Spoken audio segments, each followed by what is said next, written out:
Ever thought about what it's truly like to breathe in some of the most polluted corners of our planet? We're talking about places where the air is so thick with PM 2.5, these tiny, harmful particles, that they exceed the World Health Organization's recommended limits by a staggering 11 to 15 times.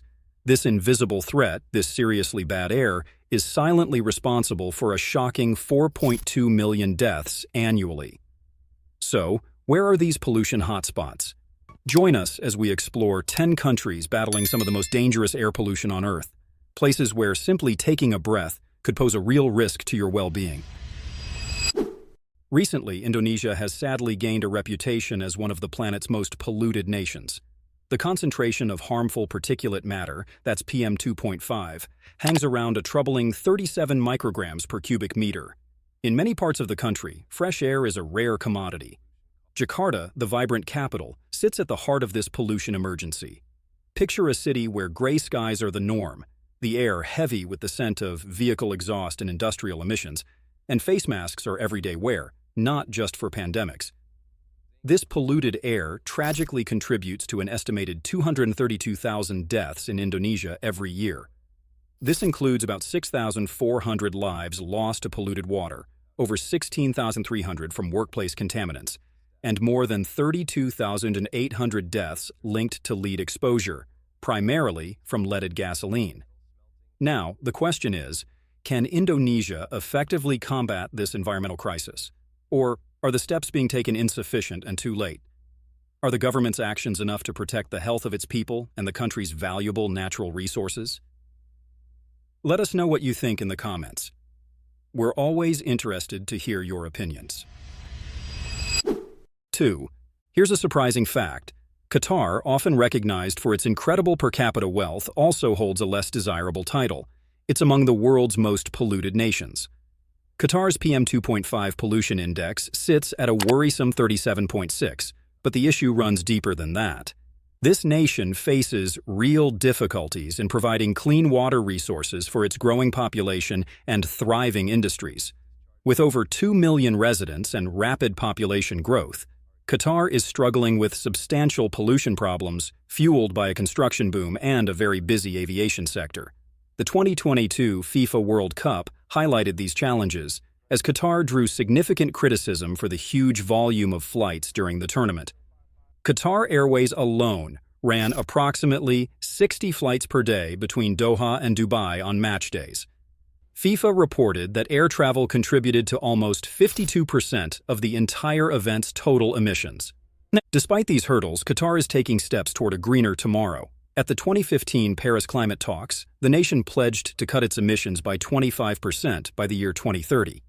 While there's been a lot of talk about implementing carbon capture and storage technology at its gas production sites, widespread adoption hasn't happened yet. However, Qatar isn't just making promises, it's putting plans into action.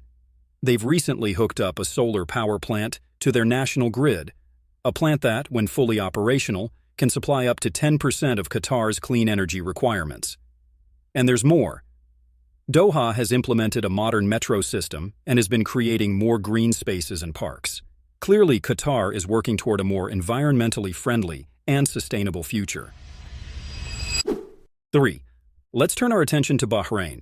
With a population of just over 1.3 million, a fraction of Qatar's, this nation is tackling some significant environmental issues.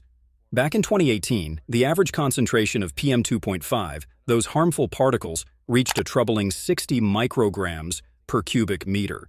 To understand how bad that is, it's 6 times higher than the World Health Organization's recommended limit of 10. By 2020, pollution control efforts appeared to be working, lowering levels to just below 40 micrograms per cubic meter. But this improvement was temporary. In 2022, PM 2.5 levels shot back up, exceeding 66 micrograms per cubic meter, before falling again to around 39 in 2023. These fluctuations are mainly due to Bahrain's rapidly expanding energy industry, heavily reliant on fossil fuels, combined with industrial emissions and dust. The big question is, can Bahrain successfully manage its economic goals while also ensuring environmental sustainability? Similar to Bahrain, the nation of China, with its population of over 1 billion people, faces an even larger struggle with pollution. But before we get into that, a quick favor to ask. If you haven't already, please hit that subscribe button, it really helps us out. In return, we promise to keep delivering even better content. Deal? 4. China has made significant progress in cleaning up its environment over the last 10 years. However, things took a turn for the worse in 2023, with air pollution worsening in many areas. Recent figures show that the average PM2.5 concentration has climbed to 32.5 micrograms per cubic meter, a noticeable jump from prior years.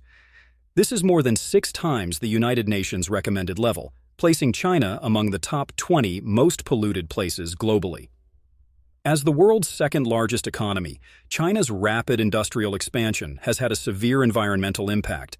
The air quality in numerous Chinese cities now exposes children to pollution comparable to smoking 2 packs of cigarettes daily. Beijing, the nation's capital, along with other major urban centers, remains frequently blanketed in heavy smog, especially during winter. As of 2024, China unfortunately holds the title of the world's leading greenhouse gas emitter. Although the government is committed to reaching peak carbon emissions between 2026 and 2030, aiming for carbon neutrality by 2060, the recent increase in approved coal power plants puts those targets at risk. In fact, China's greenhouse gas emissions, specifically carbon dioxide, now exceed those of the United States. 5. In some of India's biggest cities, the air quality ranks among the worst on the planet. To illustrate the scale of the problem, in 2023, PM2.5 levels hit 54.4 micrograms per cubic meter. That's almost 11 times the World Health Organization's safe breathing guidelines. Breathing this kind of air day after day isn't just unpleasant, it's life-threatening. In fact, air pollution is a leading cause of premature death in India, claiming approximately 2 million lives annually. According to UNICEF, India has the highest number of people practicing open defecation globally, roughly 620 million people, primarily in rural areas. This stems from a lack of sufficient sanitary toilet facilities for the entire population. This practice significantly increases the risk of disease transmission, impacting public health and creating social problems, as many women and children become vulnerable to sexual assault while waiting until dark for privacy. Every year, India burns an amount of biomass equal to 148.5 million tons for household energy, 10 times more than the United States. The country is also projected to increase its coal power generation by 50% between 2018 and 2030. If these plants are built, they could contribute to an additional 844,000 premature deaths by releasing more pollutants into the air. But it's not just industrial activity and home energy use contributing to the problem. Traffic jams in India's busy cities also play a major role. Think about it. Vehicles crawling along at 20 to 40 kilometers per hour emit twice as much pollution as those moving freely at 55 to 70 kilometers per hour. Unfortunately, average road speeds in many Indian cities often fall below 20 kilometers per hour, leading to emissions 4 to 8 times higher than they'd be with uncongested traffic flow. What are your thoughts? How would you feel living with such hazardous air quality? Share your perspective in the comments below. I'd love to know. 6. Across the border in Pakistan, a comparable, perhaps even more dire fight is being waged against relentless air pollution, especially in urban areas. In 2024, the level of PM2.5, those dangerous fine particles, reached a shocking 73.7. This isn't just a statistic, it's a serious red flag. Air pollution in Lahore has reached a crisis point, with average PM2.5 concentrations hitting 99.5 micrograms per cubic meter. But Lahore isn't alone in this struggle against suffocating smog. Major cities like Faisalabad, Rawalpindi, Karachi, and even the capital, Islamabad, are choked by severe pollution. In fact, Islamabad now ranks among the 10 most polluted capital cities worldwide, based on the latest 2024 data. Air pollution is responsible for an estimated 128,000 deaths in Pakistan annually. And the pollution doesn't stop with the air. Contaminated water sources are also a major threat, leading to deadly outbreaks of diseases like cholera and typhoid. 7. When you picture the United Arab Emirates, images of gleaming skyscrapers, luxury vehicles, and upscale shopping probably come to mind. But beneath this glamorous facade lies a growing threat impacting the lives of millions: air pollution. As of 2024, the situation has become increasingly critical.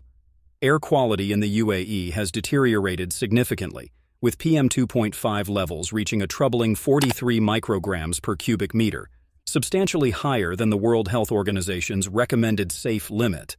This translates to approximately 1,100 deaths annually, many of them outdoor migrant workers laboring in the intense desert heat. So, what's the primary driver of this severe air pollution? The UAE's heavy reliance on fossil fuels. Despite its modern cityscape, the UAE remains a major global oil producer. The extraction and combustion of these fuels release a massive amount of harmful emissions into the atmosphere. What's particularly concerning is the seeming disconnect in the UAE government's policies. While the nation has publicly pledged to reduce greenhouse gas emissions and enhance air quality, the continued expansion of fossil fuel operations raises serious questions about their commitment. 8. Egypt, a nation with a rich history and vibrant culture, is confronting a worsening environmental challenge. The air in Cairo, its capital, is heavy with pollutants, and the impact is severe. Respiratory ailments, heart conditions, and even cancer rates are increasing. This isn't just affecting human health, air pollution is also damaging the environment, with respiratory problems directly tied to this pervasive poor air quality. The consequences extend beyond health issues.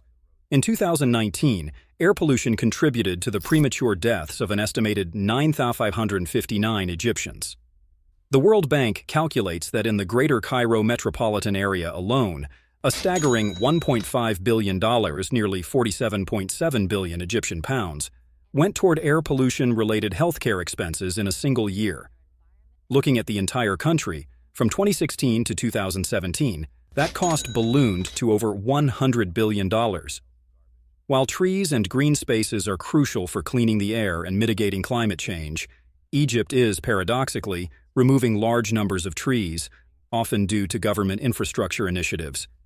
Road expansions and canal construction projects, intended to enhance infrastructure, are ironically causing deforestation, directly contradicting the country's climate adaptation objectives. 9. Based on the latest data from 2024, Iraq is one of the planet's most polluted nations. The country's dependence on oil production has led to a substantial rise in air pollution, with PM 2.5 levels topping 50 micrograms per cubic meter, a staggering 15 times higher than the World Health Organization's recommended limit. This hazardous mix of pollutants is putting people's health and well-being at serious risk. During oil extraction, excess methane gas is often burned off, releasing a dangerous combination of harmful substances like benzene and methane into the air. These pollutants don't just impact areas near the oil fields, they spread across the Middle East, extending their harmful reach. Wars and ongoing conflicts have further worsened the environmental situation. From 2014 to 2017, military activities left behind massive quantities of waste and hazardous chemicals, contaminating Iraq's soil and water resources. 10. The Democratic Republic of the Congo, a nation rich in minerals, also grapples with severely poor air quality. Current PM 2.5 levels are over 40 micrograms per cubic meter, 8 times the recommended safe limit. This is primarily due to the extensive use of biomass fuels such as wood and charcoal. Deforestation and soil erosion further degrade water quality, increasing sediment in rivers and lakes.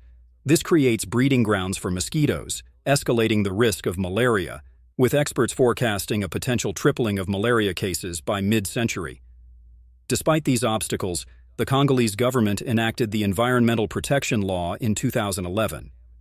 However, implementing this law has been challenging due to the lingering effects of protracted conflict. Over the last 10 years, urban populations have grown drastically, placing immense strain on city infrastructure. In many areas, 80% of homes still depend on wood and charcoal for cooking, releasing harmful fumes into the air. Rapid, uncontrolled urban sprawl has resulted in the expansion of informal settlements with unpaved roads, generating significant dust during dry periods. Winds from the Sahara Desert compound this problem, creating a hazy, dust-filled atmosphere over the city. Air pollution is a worldwide emergency, and these 10 countries offer just a glimpse into the scope of the problem. As we continue to confront the repercussions of climate change and industrial development, prioritizing environmental safeguards and sustainable practices becomes even more vital. Creating a cleaner, healthier future for ourselves and generations to come demands a collective effort.